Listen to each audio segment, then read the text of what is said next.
All right, welcome to the AVNI Interviews. We're your hosts, Eric Bork and Mikey Taylor. What up? We're the co-founders of AVNI, a brand for entrepreneurs. Here on the AVNI Interviews, we interview people doing the work they want and the lifestyle they love to help other people do the same thing.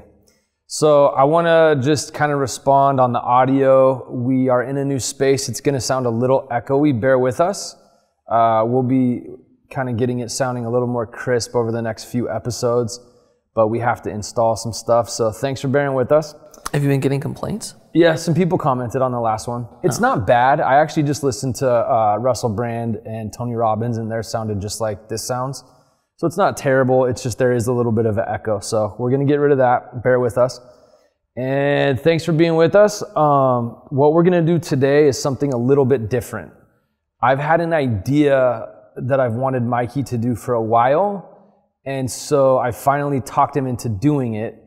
And we're basically going to run through, make sure that we give a good amount of value in this episode. But basically the idea came from, what year did you start raising money for St. Archer?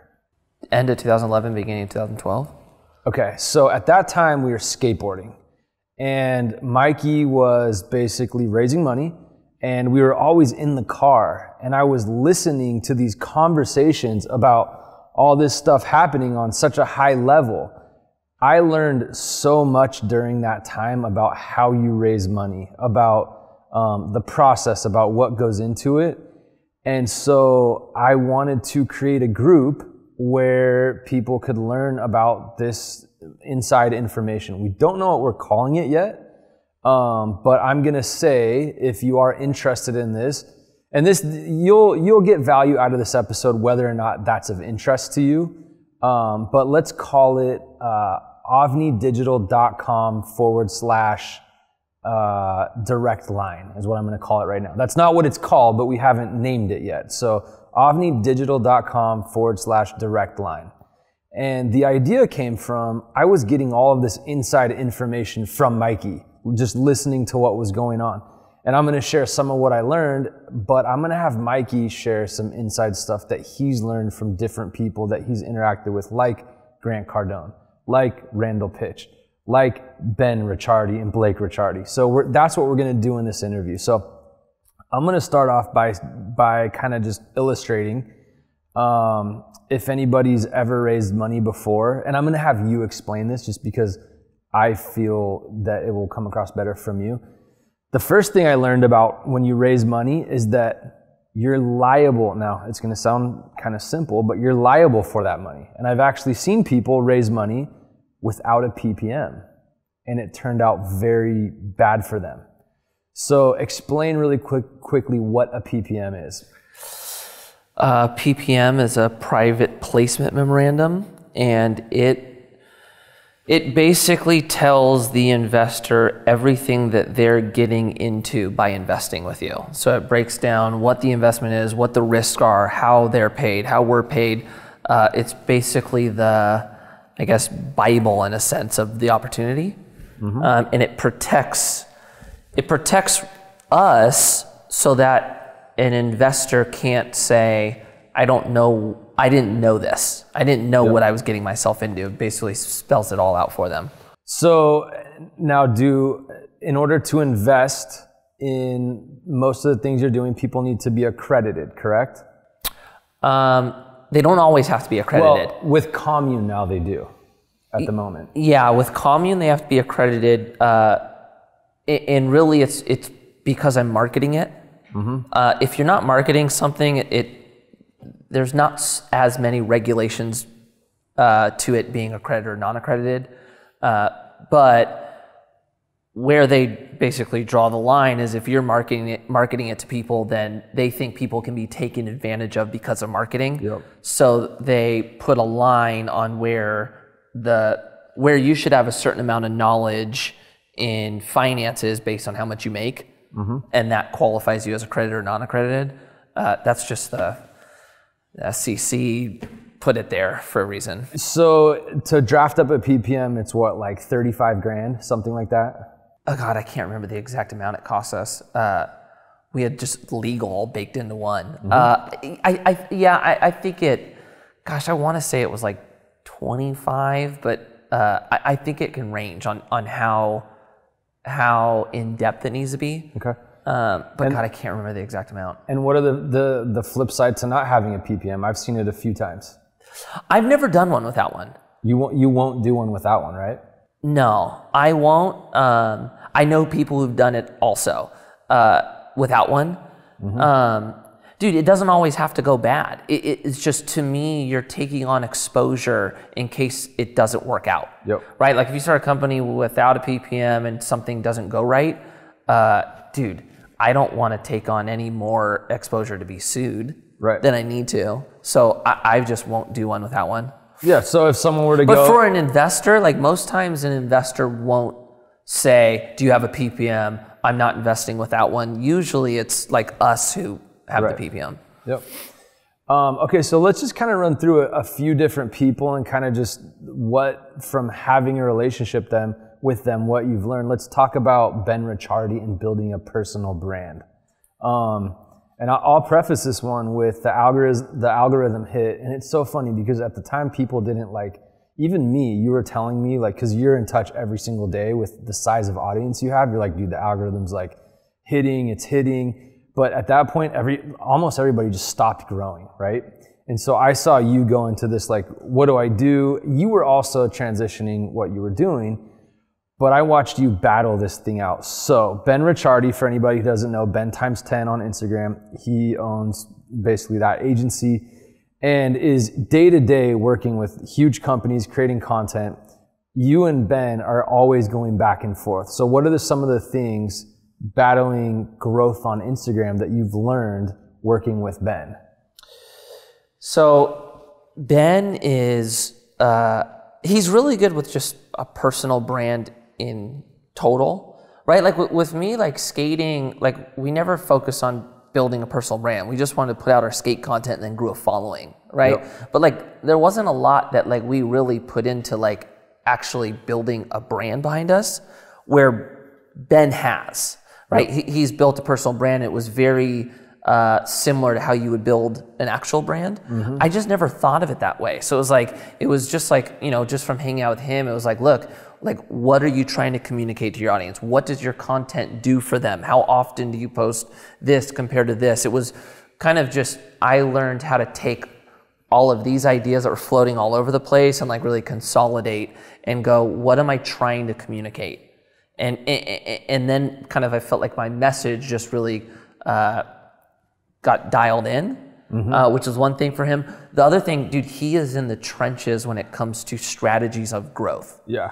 Right? So, dude, just learning from a broad when to post, how to comment, to dude, how to growth hack and how to add certain things into posts that drive engagement a certain way, and really trying to maximize your return per post. He's just he's just in it. So it's just hanging out with him, I feel like I walk away with so many new strategies to try on building. Also, even LinkedIn. LinkedIn was a big one, right? I wasn't doing any LinkedIn. And it was him from a conversation, dude, you need to focus on LinkedIn. It's a whole platform there's no monitor to growth right now. Where Instagram is making it impossible to grow, LinkedIn wants you to grow. And there's a certain part of your message that would resonate really well on LinkedIn. So once I got there, then he gave me tools on how to grow it on LinkedIn, and he's been real valuable to kind of the social media game. And just for people listening, I'm just going to give an example. I mean, growth on social media is all about getting in front of a new audience, right? And there was a time when you were just engaging. And then I remember there was a couple things you did with Ben, and all of a sudden you got in front of a new audience, boom, you're up 5,000 followers in a day, just because of Ben's strategies and you guys constantly working. And that's something that you're doing and you're going, oh, we just did it. But I'm looking at that going, that's valuable for people. People need to know about that. So that's another example. What did you learn when you went out for Grant Cardone's podcast? I was kind of fascinated with some of the stuff you told me that most people wouldn't see. Can you share the sales team? That was the most fascinating to me. His sales team? Yeah. It was, I learned a lot from him, actually. I was with him for like 4 hours, right? Yep. He is a sales guy through and through. So you go to his company and you can tell he has a certain way to sell, and the people he hires is very specific to what he's trying to communicate, right? So you walk in and it's like, what's the movie? Boiler Room? No, Wolf on Wall Street, Oh, right? yeah. That vibe of like the stock market vibe is the vibe you feel at his company, right? Like there's definitely like a pressure to perform, right? And they have like a scoreboard and it's like who sold the most that day, and everybody's like under this like competitive drive to sell that was gnarly to see, but there's a way in which he sells that like is it's a skill set, right? Like whenever I see like somebody like Grant, like I would be like, okay, yeah, like that guy was just born to sell. But like, dude, you walk in and there's 40 Grants. They're like all the same guy, right? And it's like you could just tell that he's definitely learned strategies that help you get to a close as opposed to you just talking about a product. This is something I found pretty fascinating that I'm pretty sure I can share, because anybody that wants to do this, be my guest. Don't his sales guys make like 1,000 phone calls a day? Oh, dude, crazy. Yeah, oh yeah.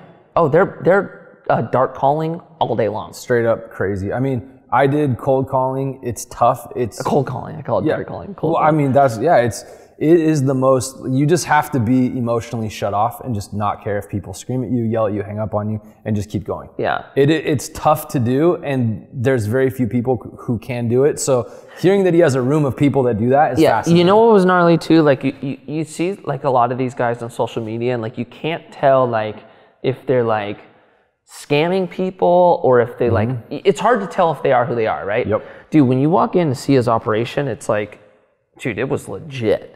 It's like 100 employees. It was like just the systems he had in place were very, dude, I learned a lot seeing him. It was like, I went back. So Randall Pitch was out there with me, and we both left. We're like, dude, we got some work to do, you know? So it was cool. And then just like, I think like when you see and hear people who operate differently than you, it makes you and challenges you to do things different, right? Which is really valuable. Another thing I learned from him was like, the landscape that you see doesn't mean it has to be that way, right? So like, you know, like we were talking about something and I was talking about return for investors, right? I was like, well, look, like, you know, this is some of the roadblocks I've ran into, and this is what investors are telling me they want to see. You're talking with Grant? I'm telling this to Grant, because Grant was asking me about our real estate fund and vice versa. And I kind of just made a point. I'm like, gosh, dude, everyone expects such high returns right now because of how the stock market performed, right? I'm like, their expectations are so high that there's been a couple of people where like, I'm just like, dude, you're so far off, right? And he kind of made a point. He's like, dude, don't let the person tell you where the bar is. You tell the person where the bar is. Right? Like you need to control the situation. You create the landscape. And it was just like I think a good reminder that like you have the ability to control your situation regardless of what it is at the moment. Totally. So who else? Let's do like a couple more. Because let me say something first. So for me, what I've realized is that if you're around someone, and it has this weird cliche right now of being called a mentor, right? But really though, sometimes it's a mentor, and sometimes it's just being in an environment where people are doing things and you pick up how to do those things and then you go and do them, right? So I run our little agency, right? If someone's around me all day, they can very easily go run their own. It's just being around the people. You raise money, you're around people who raise money. You're then around people who have more money that you're raising money from. And that's something that I've seen happening over the past however many years. A good example of that, just to build off that, is like when we were raising money with St. Archer, we were with Josh. And Josh is really good at talking to people. And there was a ton of things that I learned in being in those situations with him. Oh, totally. You know what I'm saying? So just like, dude, learning how to like hype or get investors excited about what you're doing. There's a certain way to like tell a story that like, dude, I picked up firsthand that I definitely turned into like one of my strategies of the way I do it. Yeah, and it's also a very different approach when you're a famous athlete, right? Because you have that pull, whereas Josh was not. So I'm sure you watched him approach it from like a totally different angle. And not that, I'm not saying that that's right. How you raise money, but it's just a different approach, you know? Totally. Okay, so let's touch on a couple more. Well, no, this is what I was gonna say, is that that's really at the essence of what we're trying to do with AVNI. We wanna create an environment where people can be around something and learn it and do it and make that a part of their life. So those are kind of the programs that we're rolling out for people that are now, we're having our first members of the TechWorks Agency Academy get their first clients and start doing work, and they're starting, they're getting there, and we're communicating with them and seeing it happen. So it's just a cool thing to happen. And I've just seen this for so long happening with you that's the whole idea here, is I want to create something where people can get that inside information.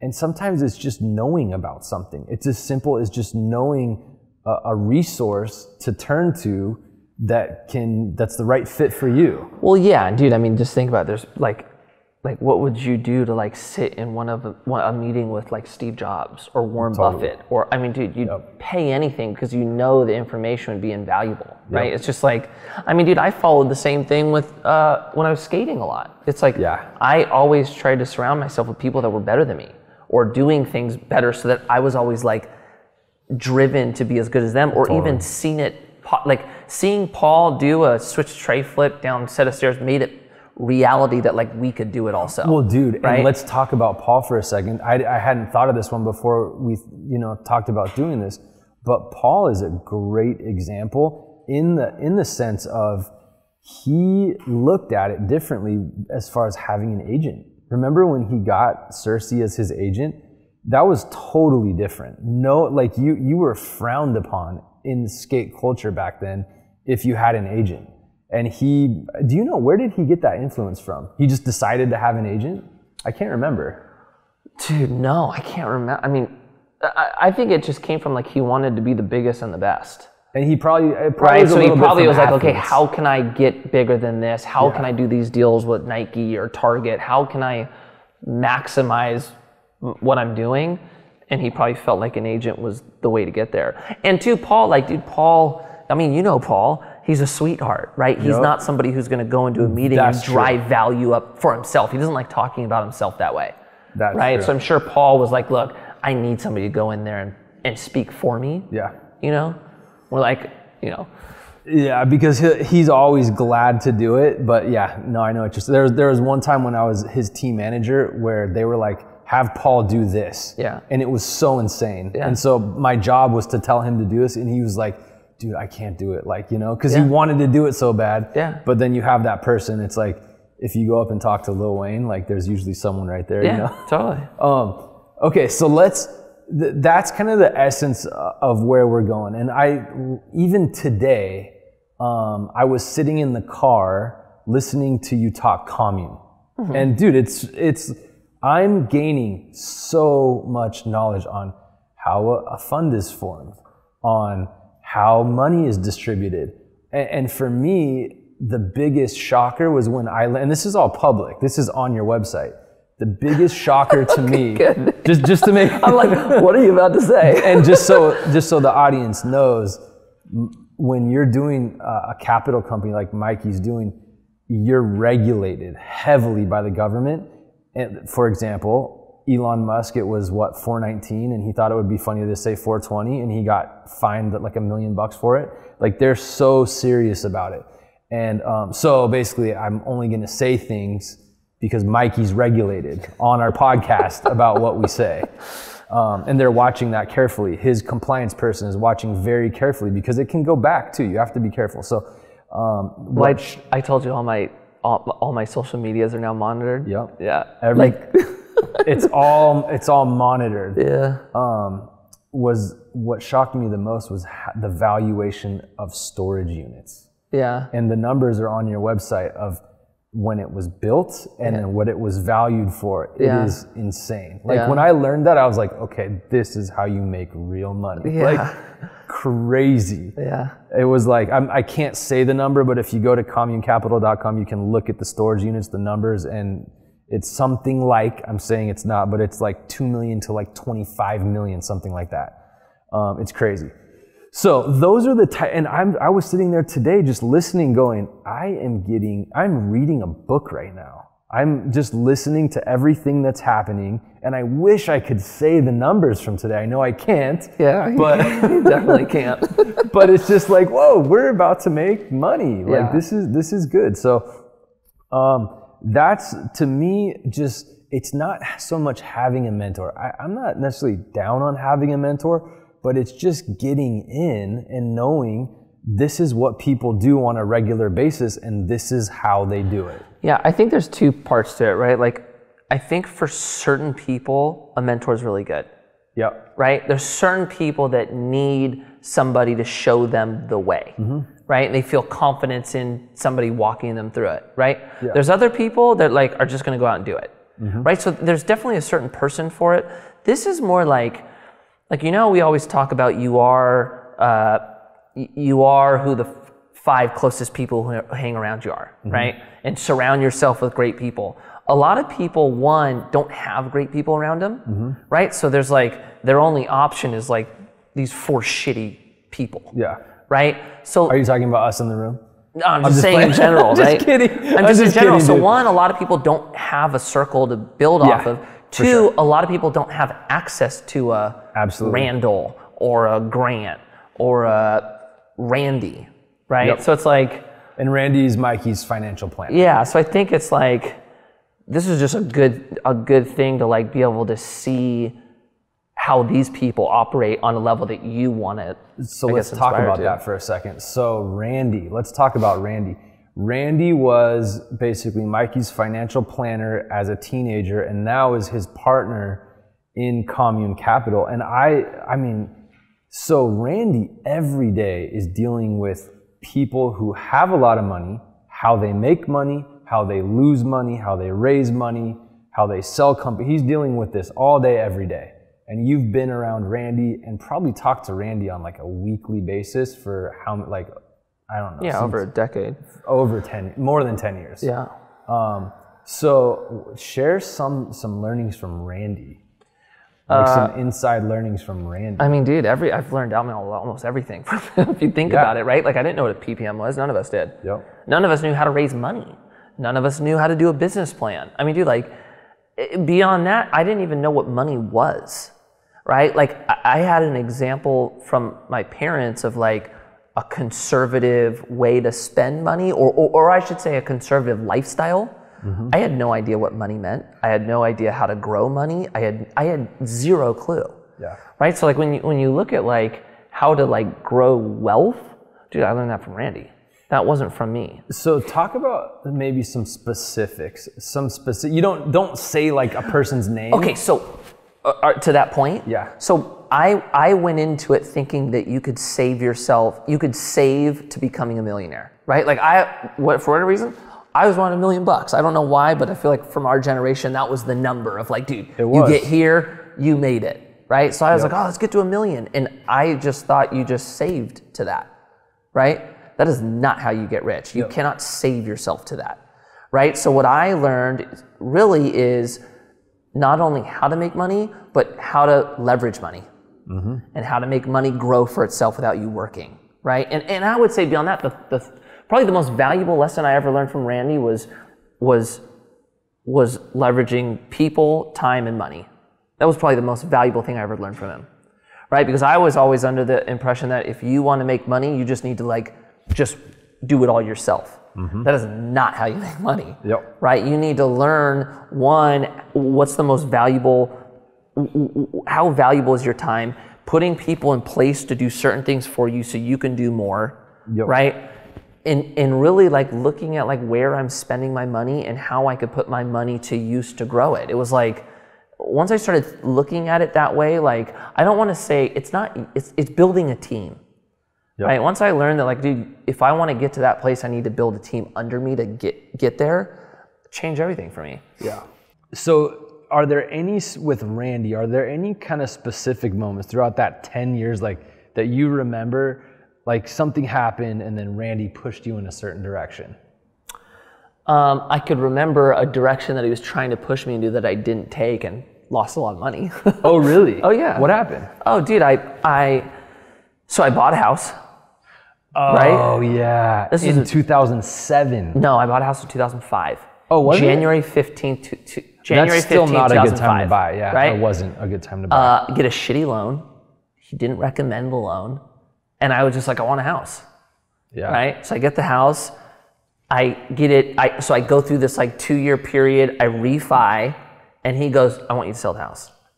He's like, you should sell the house. In and I was 2007? Like, yeah. I'm like, what are you talking about, dog? I bought the house for $575. The house is worth $700,000. I'm not selling this thing. And he goes, dude, sell the house and go rent a townhouse or rent an apartment. And I was like, no way.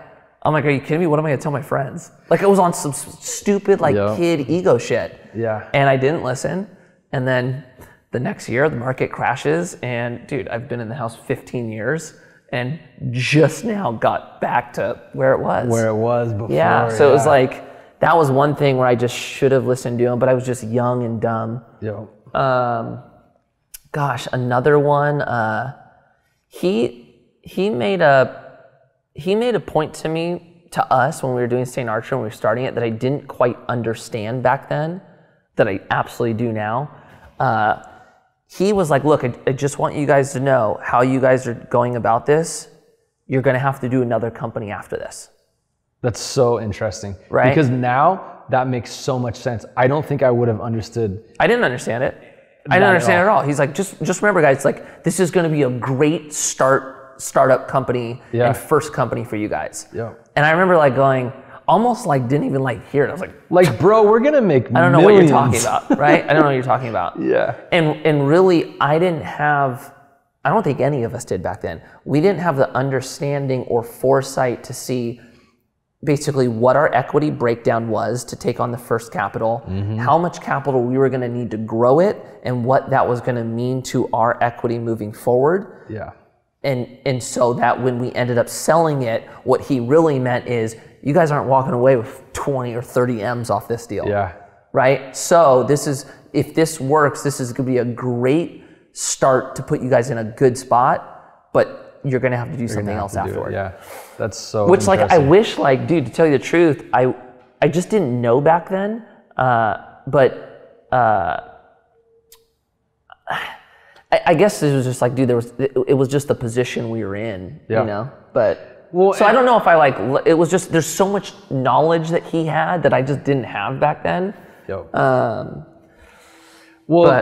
play off that, I remember someone coming to me when you guys were starting St. Archer and him being like, I'm gonna start this microbrewery in my garage. The craft beer market is huge.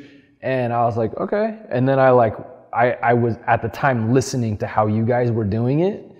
And there's so many factors there. There's the fact that bigger beer companies were buying craft beers at the time. And that's one of the I would say that's one of the biggest things that I've learned in listening to, the stuff you've done and then what we're doing together. But is that if no one's buying, you can't sell a company. It's important to figure that out before you go off and invest your entire life into something that's not going to cash flow. Yeah.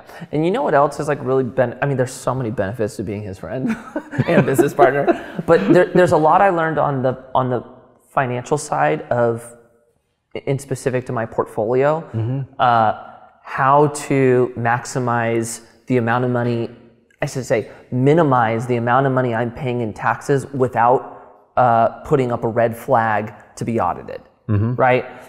What things I should, we always get in discussions about like 401ks or IRAs or ways to defer your taxes, but just having somebody be part of the conversation on how to maximize all of your money is phenomenal.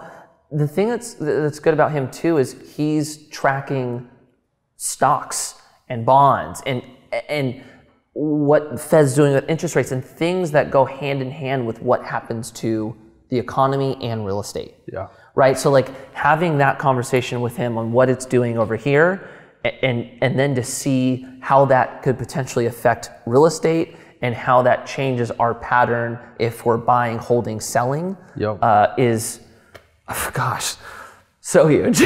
Yeah. You know, it really is. And that's, so let's talk about for a minute, what do you think are the things that people, based on the comments, and I have a few, the things that people want to know about the most? I think the first one they want to know is like how to start the type of business they want to start, like how to start a clothing brand. We get hit up from people all the time that have like kind of like baby brands, and they're like, I have this brand, I want to grow that. So I'm just going to call it the collective that we're going to create. We'll call it Direct Line for now. And real quick, I'll say kind of what we're going to do. We're going to have a once a month call with Mikey and someone, let's say like Ben Ricciardi, right? I think he's probably going to be the first one. Mikey's talked to Randy. We'll do one with Randy, but a call going over the stuff that's not put out in like Mikey's content necessarily, but it's the inside stuff, kind of like the stuff, actually exactly like the stuff that I overheard listening to you guys co-found St. Archer. So we're going to do a monthly call, and then we're probably going to do a monthly Q&A. And then also I want to have, like, say it's once every 3 months, people can send in like emails, questions that we look at. Because we get these all the time, but it's getting to the point now where it's like, you can only do so much. So let's create a group of people, like some other people they'll call it like inner circle. But for us, this is going to be like a direct line, and we'll manage being able to give this type of information to people. So we'll call it avnidigital.com/direct line, and then that'll take you to what we call it.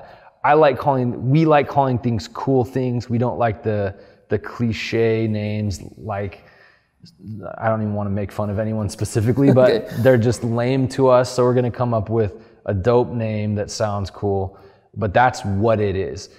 So with that said, where were we right there? There was something I was going to say. What were you just talking about?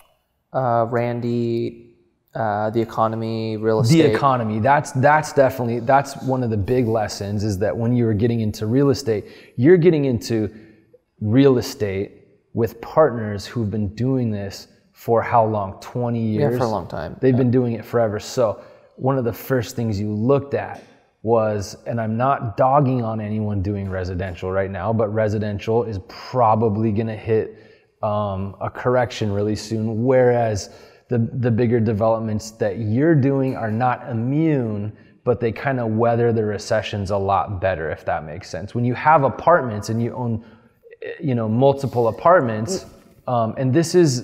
What? I gotta go ahead. I mean, there's some of it, yes and no.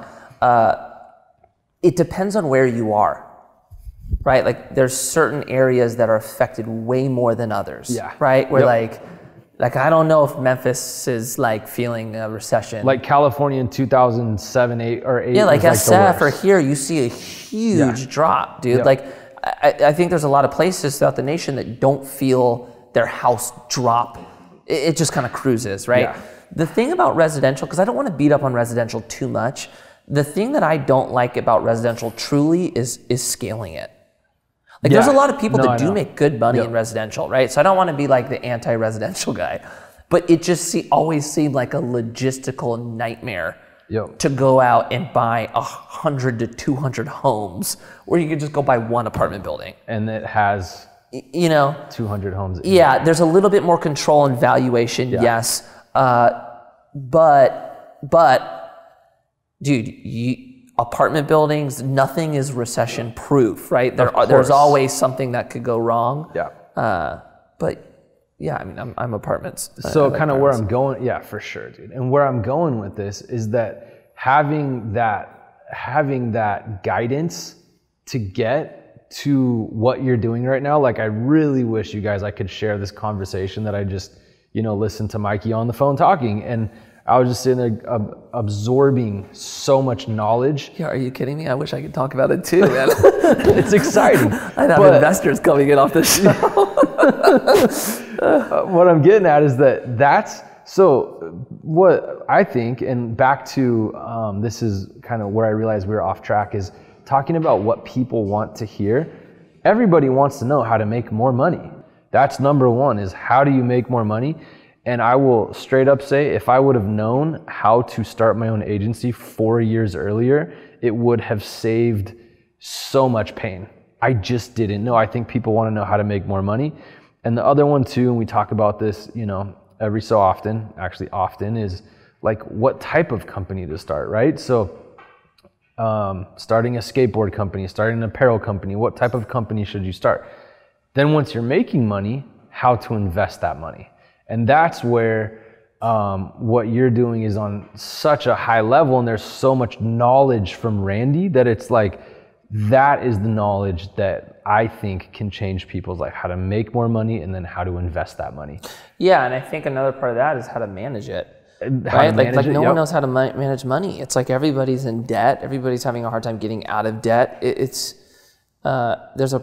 definitely a problem we're facing of like schooling not teaching us about money. Yep. Right? It's insane how even people that make money, dude. I know friends with 300, 400, 500 grand a year. They have no clue about money. Oh yeah. So there's definitely like an issue going on with it that I think he would have a huge amount of value to help people, even if like you don't own a business. Yep. And you're not looking at investing, just like help you get out of debt is, totally. I think big. And then another one too that I think a lot of people really want to know about is digital marketing, is growing your Instagram, how to place Facebook ads, what type of content to create. I think digital marketing, and you have some really good connections and friendships with people who are doing this every day. And I also do this every day. So that's something that we can also integrate. I'm trying to think of some specifics. For example, one thing that I'll kind of share some strategies for people listening on that have worked for us. If you have a type of platform, give something like a PDF for free. Give it away. Ask for people's emails when you give it to them. You can do that using Squarespace. You can do that using ClickFunnels. And when basically make it a giveaway. For example, we did one on pricing creative services, right? So here's a strategy just as an example that we're learning from people and implementing. Then once you give that away and get the email, you have a list of people who are interested in what you just gave them something for free. Then you can remarket, you can email those people, and you can reach out to sell whatever you're selling. Whether you have a product company, but giving something away for free for warm leads is a great strategy. And there's tons more of those strategies. There's knowing what converts. Podcasts convert well because you're able to sit here and have an intimate conversation where someone has 45 minutes to talk to you. And in my opinion, the best thing that you could gain in the sales process is someone's trust. And I also think that the fastest way to gain that is showing what you've done for someone else. That's what I used to do when I would sell to doctors. Hello, my name's Eric. I'm a part of this marketing company, and I did this for this doctor down the street that you know. Will you sign up? Yes, and I sign them up. That's the best way to gain. So just strategy, I think digital marketing and growing social media is definitely something that we can provide that, people want to know about that's hot right now. So what companies to start, how to build brands, financial management, raising money is one that I see a lot of people have questions on. Mm-hmm. How to get into real estate. There's a lot of detail that goes into that. Yeah. You have another one? No, I was just going to say I get asked that probably more than anything is about raising money. How to raise money. Yeah. So we'll do a call. Because it's a skill. It's something you learn. It's like sales. It is sales. So give some insight on you're raising money right now. Give some value. Throw out some value. What do you do to raise money? What does it look like? So it's kind of what you just said when you're selling, right? You need to gain trust. Mm-hmm. That's like first and foremost. And you need to. There's a delicate balance between like bragging about something mm-hmm. and not underselling something, right? And for me, I always choose to do it through storytelling, right? I think I think people naturally connect with stories. Yep. And what you want to do is you want the investor to feel comfortable and safe around you, and also be really interested in what you're doing, right? So I always kind of create this conversation that's told in a story that they want to be a part of it, right? Yep. And there's a way to learn how to do that that I think converts into getting an investor, right? Another step is like, dude, you can sell, but like the product needs to be there also, right? So like making sure everything in your investment is sound. There's like, you need to make sure that like what you're showing them matches what you're delivering, right? So dude, this is the best thing ever. You're gonna make all this, and you're gonna blah blah blah, and you show it to them, and it sucks. It's not gonna match up, right? Which actually ruins your credibility and trust. Yeah, dude. Also being very realistic with what you're showing them, right? Like I can't tell you how many times somebody talks to me about investment and they use Amazon as the example or Supreme as the example, right? Dude, I'm gonna start this clothing company and all my numbers are based off Supreme.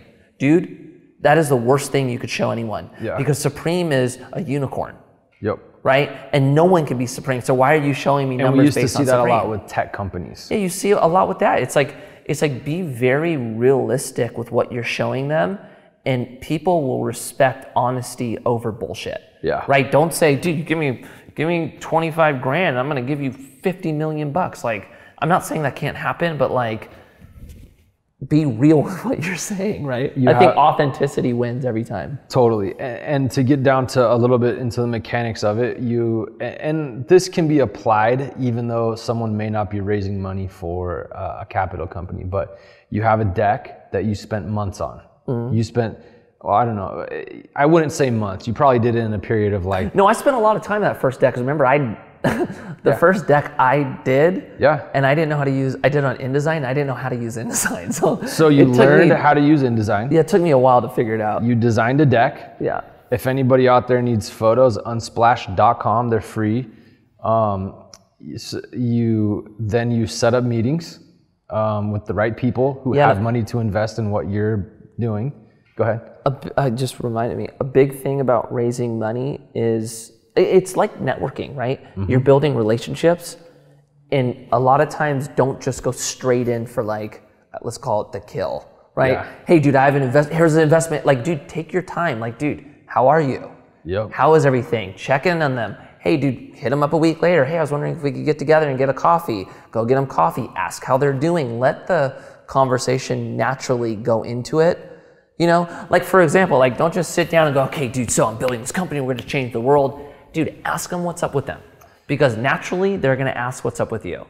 Right? And then lead into the story, like take your time. Like, dude, that principle is the same in digital marketing. When we're reaching out to, like, a lot of people reach out to me and like they're like so shocked that I'm I'm on a podcast, man. I'm not like famous. Like, you know, they're like so shocked. Like, dude, like you're taking time.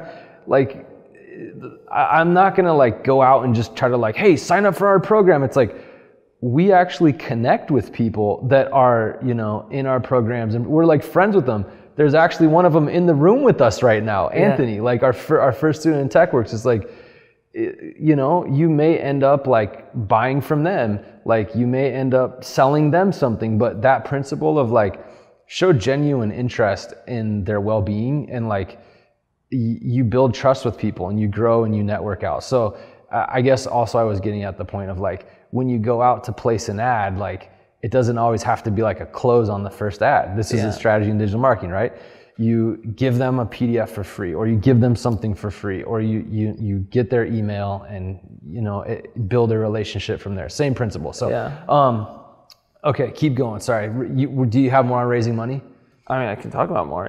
You know, it's funny that you say it, like, I have a lot of this. Is like, I have a ton of time. This is where I know. I feel like this is all I do now, which is like, it is. I don't love it, but it's just part of the game. You do though. It's funny because your favorite book so far, unless it's changed, was Principled by Ray Dalio.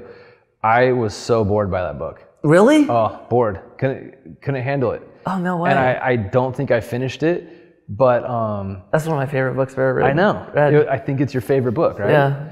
But that, to me, I know I need people around me who know about money, because it just it's just not my passion. Like, I want a lot of it. I like what I do with the money, but I don't necessarily get passionate about the numbers, which, listening to your conversation today, you just like spouted off and love it. So digital marketing, and then there's one more that I'm forgetting that I'll bring up in a second. So to me, those are the things that people are just really interested in right now. And my thought in doing this is that you have those connections, learning things on such a high level that was the idea. Like, this is a way to share that insight with people and be able to respond, when people have questions about it. We'll most likely do, I'm not going to say at this point we're going to do a Q&A monthly, but probably jump on a Q&A monthly. And if anybody wants to jump on and ask questions, you can run them through, give them a resource, stuff like that. So let's do really quickly, is there anyone we skipped? Because we talked about Grant. I want to make sure we touch on some good ones here. We talked about Grant, we talked about Ben, we talked about Randall. Did we talk about Randall? I don't know if we talked about Randall, but I have a Randall reminded me of a conversation with Bedros. Oh yeah, Bedros was one I was thinking. Okay. This is a really good point. This is something I learned from both of them. That you need to not micromanage everyone under you, right? Really, like, interesting. And this is something I learned too. Like, I think all of us think like you're hands-on everything. Yeah. Right? That's not what you're trying to build. It goes back to like what Randy taught me about leverage, right? It's like what you're trying to do, and the ultimate goal is you want to create a company under you that can succeed without you. Yeah. That's what you're trying to do, right? So Bedros was basically telling Randall, which I overheard. I was like the person like you, right? Yeah. And I overheard them talking, and Bedros was making the point of like, look, Randall, you're doing everything. Yeah. You're designing shirts. You're helping with the sales. You're helping with the marketing. Your hands are in everything. Like, you need to be the face of the brand. You need to be the CEO. You need to be like the guy who's out there taking the business and brand to the next level, right? Like, these guys got it, right? And I remember it was just like Randall was just kind of telling me like that wasn't natural for him, right? Like, it's not natural just to like not be involved on because everything. He started his company doing it all. Yeah, he did it. He's been in the trenches, so I could totally see that being very difficult to step away from, especially in his case, because he like knows how to do everything and he's good at it. Randall is one of those guys who's seriously talented at everything. Yeah, I know. Right? It's crazy. He knows Photoshop. He knows Final Cut. He knows everything. Adobe, like, right? It's like, and he had a career as a physical trainer. Yeah. And like he knows. Yeah, he. But knows that was a so big much. one. That was a big one from Bedros, is just like what your role as leader really is, and it's not to have your hands in everything. And there's a part of it that's like we always talk about, like, ego, right? Yeah. Like, you really have to humble yourself, because a lot of people have this control issue and don't want other people to either do it better than them, or whatever your issue is. Like, you're not going to be able to really create a great company until you work through all your personal issues. Yeah. Right? Because, like, dude, having people do things that you're not involved with, like, for some people, it's like hard to like let others succeed. You know what I'm saying? Totally. And then like the other thing of like, dude, it's hard for people to go, yeah, man, I could take today off because my company like doesn't really need me there. Like, that's hard for people too. You know? So another thing with Bedros is that when we were there, he took us into the back room and he was showing us his book launch and his approach. And it was so cool. He was like telling us how he's like, yeah, like someone came by and they did my podcast and I felt like they were just like on the podcast tour and ready to leave. And then other people, he's like, man, Mikey, it's so cool how you came by and we're like friends. Like, he was all stoked on it, right? But that was his approach, you know. It's kind of like you were talking about raising money. It's like, he's not like, hey, will you post my book? He's like, hey, what are you doing? You know, and he had a list of people that he wanted to reach out to. And then he was like, yeah, I'm like, you know, friends with this guy. And then, it was just so fascinating kind of being back there in his strategy room. And this is the cool thing about podcasts, is that we're kind of going around, you know, in those back rooms and just seeing like, how is this person doing business over there? And then, you know, how is this person doing business? And just kind of getting into like all these different companies and personal brands and seeing how they're doing what they're doing. Yeah. So the last thing I want to talk about, and of course, if you want to talk about anything else, bring it up, but this is the strategy that I feel like is the best way. And I can't say the best because there's so many different ways to make money. But if someone's out there trying to get started or they're already started, I think starting your own agency and doing creative services that turn into an agency, and then from there, turning that into doing digital products. I think digital products are one of the best ways to make money right now. And that's what Mikey and I do with AVNI.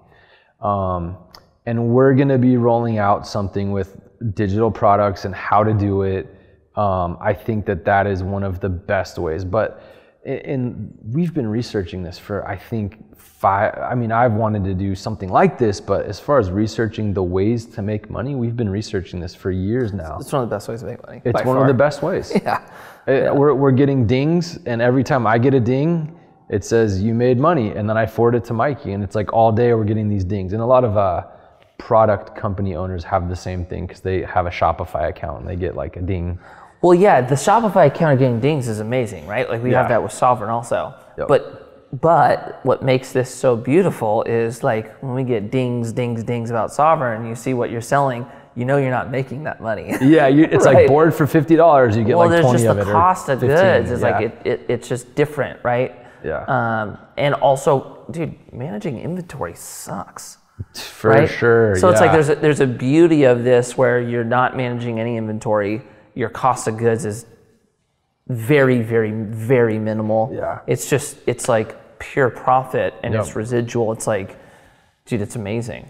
So I would even say this, if there's people out there that have a skill or knowledge and they have something like a course they can sell, what we're gonna do, and whenever I say this is the plan right now. It may change, but I'm pretty sure this is what we're doing because we're starting to actually put it into action, is we're gonna teach people how to build digital products. And then some people are gonna have amazing digital products but no audience, and so we can help people sell those digital products. We wanna have digital products for people who are just getting started, and digital products from people like Misael, who's an expert with Facebook ads and pixels, the Facebook pixel. So that flow right there, and having gone through this process myself, is an agency can help you get cash flow positive, but you're still providing a service. Now, I'm not dogging it at all. It's a part of our business, and we do this, and we have clients, and we love it. And I don't think I ever want to give that up totally because I love doing it and being in the trenches. But at the same time, from there, once you free up money, you can move into building digital products. And I think that's also something that people really want to know about there. So if there is anybody out there that does want to know about that, I'll have an opt-in. So the program that we're talking about today, we'll have a name for it, is going to be avnidigital.com/direct line. We're going to call it. That's not what it's called, but that's what we'll say. And then if anybody's interested in building a digital product, I'll put up a landing page so that people can submit their emails and show interest. And we'll make that one avnidigital.com/digital product. So if you're interested in that, hit us up. We'll be rolling that out. It's definitely one of the best ways to raise money. I remember you were listening to a podcast once and the guest said, I think it was Grant's, and they were like, what are the best ways to make money? And he was like, multifamily real estate and digital products. Yeah. And it's so true. It's what we do, and we want to teach other people how to do it also. So I think we're good there. Anything else that we missed on? I think we touched on the main things that we've heard and got DMs about that people want to know about, right? Yeah. Did we leave anything out? Building social media, building your brands on social media, target marketing, money, how to make more money, how to invest money, how to get into real estate, how to raise money, and then digital products. I think that's most of it. Those are like the main things. Yeah. I get a lot about investing. How do I invest if I don't make a lot of money? Well, talk about it for a second. How do you invest without making a lot of money? How do you invest if you don't make a lot of money? That is such a hard one. I struggle with it now. You got asked this at Kevion's. So the hard part is if you don't make a ton of money and you want to invest, what I think your first strategy should be is you need to figure out how to make more money. Make more money. Right? That's what I think. Like if you're really trying to like invest in the hopes of like not having to work, you got to work on getting your money up. Yeah. Right? Talk about specifics. Getting your money. What do you think you need to be earning a month before you can start investing if you live in California and your cost of living is see, California is a different one. If Right. you're like California, shoot, you got to get 100, you got to be doing 150 to 200 to like, Yep.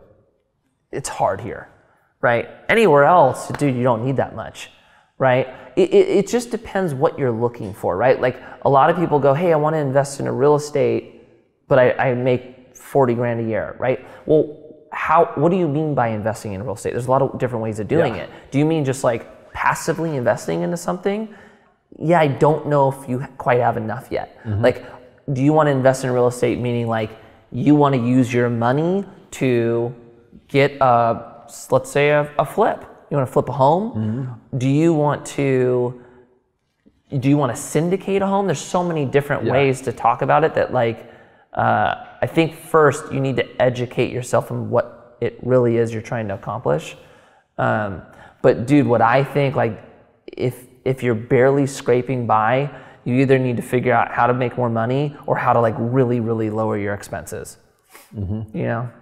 So basically, So a lot of it is like, dude, we talk about this. Like, is there an opportunity at your current job where you can make more money? If there's not, you have two options, right? Start something on the side or get comfortable with that being as much as you're going to make for the rest of your life. Right? So it's like, I think a lot of it is just getting your mind wrapped around how do I make more, right? And a good way is like, look, if a lot of people that hit us up have families, right? They're like, look, dude, I don't like my job, but it's security. I have a wife, I have a kid. Like, I can't just jump out and start something new, right? Okay, I totally relate to that. So what can you do that coincides what you're doing now and get you to a point of like a safe transition? Right? Like a lot of people do that in multifamily, right? They start syndicating. I was actually going to say that. Right? And they won't just quit their job and go, I'm a real estate investor, and start syndicating multifamily, right? A lot of people will start syndicating deals on the side and let the amount of money they're making over here get close enough or past their income from their job before they quit. Right? So I think that's like, if you're in that position, that's a safe way to do it. It all is relative to where you're at though. If you're a kid, if you're young, you're in your like 20s, like, dude, go for it. Like, what do you have to, this is when you should be going wild and taking a ton of risks. So you really have nothing to lose yet, and you have a ton of time to make up. So it's like, it really just depends on where you're at. So those are really, in my opinion, some of the best ways to make money and what people are interested in knowing, right? So to kind of put it into perspective, just run through it. Starting your own agency, I went from basically nothing to making 10 grand the next month. Being free, that was the most amazing part about having my own agency, is like I would do all the work and then be like, I can do whatever I want now, right? Then from there, that's an amazing way to break out. Also, digital products, which we're going to be rolling something out about how to build a digital product, which those two kind of go hand in hand, right? So breaking out and doing your own thing, having freedom, being independent, that was the biggest hang up, is how do I break out and do my own thing? So I think those are really the things that people want to know about building your own brand, right? Social media, marketing, digital marketing, how to make more money, which again, those two, agency and digital product, are a great way. How to invest that money, how to get started investing. I think a lot of times people look at investing and think, I'm going to invest and be rich. Well, or I'm going to do real estate, invest and be rich. Well, there's a process to go through, right? Just like there is in starting anything.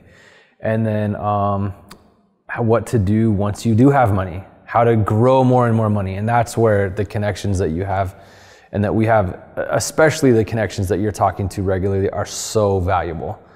So that's kind of what we're gonna do. We're gonna have Mikey do a monthly call, and it's gonna be with someone who has, you know, super valuable insight. And then I think we're gonna do a Q&A where anybody that's in this group can jump on and ask you questions. They can save the questions for that, and then we'll probably do something also where you'll give a little more time, or if there's something agency and digital product or digital marketing wise, I can answer it.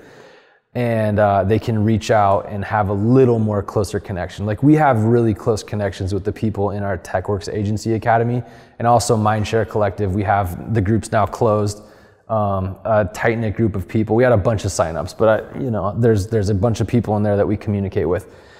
So that's it to check it out. Is there anything else you want to add there? I don't think so. Okay, I think it's pretty straightforward. We want to help as many people that, like for me, if I would have been able to jump in this group 4 years ago, it would have been amazing. It would have been phenomenal. I could have learned so much from it. All right, so that's what we're gonna do, and I'll just really quickly shout out the URL one more time, avnidigital.com/direct line. I hate the name, we'll come up with the cool one. And anybody that's interested in building a digital product, avnidigital.com/digital product. That's not out yet. We're in the works on that one. So that's it, and we're gonna wrap it there.